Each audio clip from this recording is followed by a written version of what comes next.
मैं सरदार पटेल जी को उनकी जयंती पर नमन करता हुआ इतना कहना चाहूँगा कि उनका जैसा व्यक्तित्व और कृतित्व दुनिया में अपने आप में अनूठा है, अद्वितीय है। और उन्होंने देश के लिए जो त्याग किया है, 565 रियासतों का भारत में विलय, और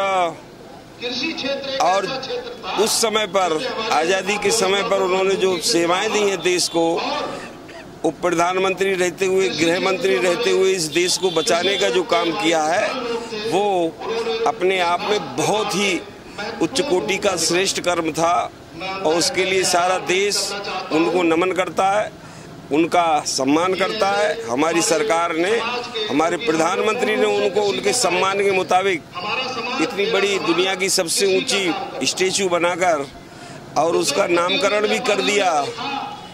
यूनिटी के लिए, एकता के लिए स्टैचू है, स्मारक है ये। और आज के दिन के लिए राष्ट्रीय एकता दिवस के रूप में घोषित किया है। तो इसके लिए मैं अपनी सरकार को, अपने प्रधानमंत्री को बहुत हृदय से गहराइयों से बधाई देता हूँ। राष्ट्रीय एकता दिवस शब्द सरदार पटेल के जन्मदिन को सार्थक बनाता है, उनके व्यक्तित्व कर्तृत्व को उजागर करता है।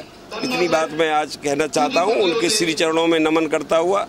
और आज ये कार्यक्रम हो रहा है, उन्हीं के व्यक्तित्व को और सब समाज के लिए जाए, संदेश जाए, उस दृष्टि से ये कार्यक्रम है। आज मैं इसके कार्यक्रम के बीच में रहा हूँ, उसके लिए आयोजकों का भी बहुत धन्यवाद करता हूँ। धन्यवाद। आज हम सब लोग इस सरदार पटेल स्मारक कुर्मी क्षत्रिय छात्रावास परंपरा के प्रांगण में सरदार वल्लभ भाई पटेल का 145वां जन्मदिन मनाने के लिए एकत्र हुए हैं। सरदार वल्लभ भाई पटेल का जन्म गुजरात के नादियाड जिले में 31 अक्टूबर 1875 में हुआ था। वो एक किसान परिवार में जन्मे थे। शुरू से ही खेती किसानी से जुड़े हुए थे। जहाँ तक एक सूत्र में पिरोने वाली बात है तो सरदार वल्लभ भाई पटेल शुरू से ही एक सूत्र में पिरोने के लिए प्रसिद्ध थे। शुरुआती दौर में जब उनका नंबर वकालत के लिए आया था और लंदन जाने का नंबर आया, तो उन्होंने अपने स्थान पर अपने भाई, क्योंकि उनका नाम वल्लभ भाई पटेल था और उनके भाई का नाम विट्ठल भाई पटेल था, तो उन्होंने, क्योंकि वहाँ से जो लेटर आया था उसमें बीबी पटेल लिखा हुआ था, वल्लभ भाई और विट्ठल भाई, तो बीबी पटेल अपने भाई को LLB करने के लिए लंदन भेज दिया था। इससे उनका त्याग और बलिदान की भावना और परिवार को एक सूत्र में पिरोने की भावना झलकती है।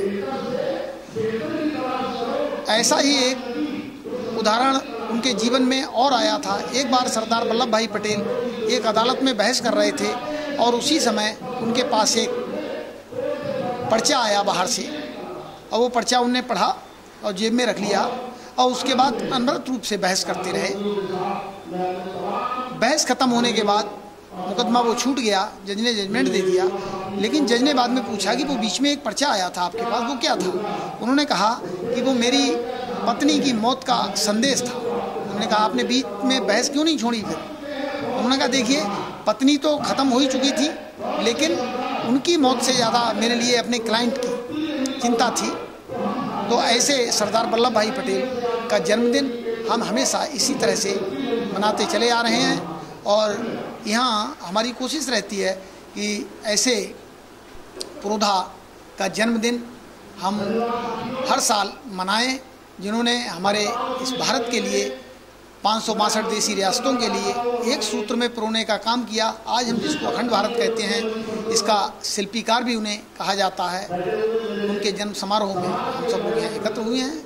लौह पुरुष के नाम से भी जाने जाते हैं। सरदार वल्लभ भाई पटेल एक बार किसानों पे सूखा पड़ गया था बहुत, तो ब्रिटिश सरकार ने जो टैक्स थे वो पहले से ही ज़्यादा थे।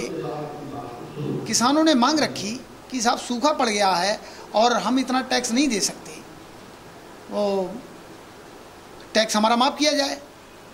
उस परिप्रेक्ष्य में एक आंदोलन हुआ जिसको बारदोली आंदोलन का नाम दिया गया था, और उस आंदोलन से ही उनके लिए एक आयरन मैन की उपाधि दी गई, लौह पुरुष की उपाधि दी गई।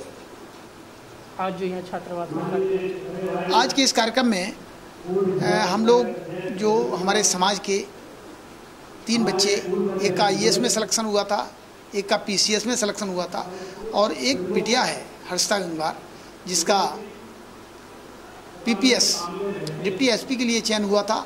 उन लोगों को सम्मानित करने का कार्यक्रम हर वर्ष बृहद स्तर पर किया जाता था, क्योंकि इस समय कोरोना की गाइडलाइन के अनुसार हम लोगों को अपना कार्यक्रम भी करना था और कोरोना की जो सरकार की गाइडलाइन है उसको भी पालन करना था।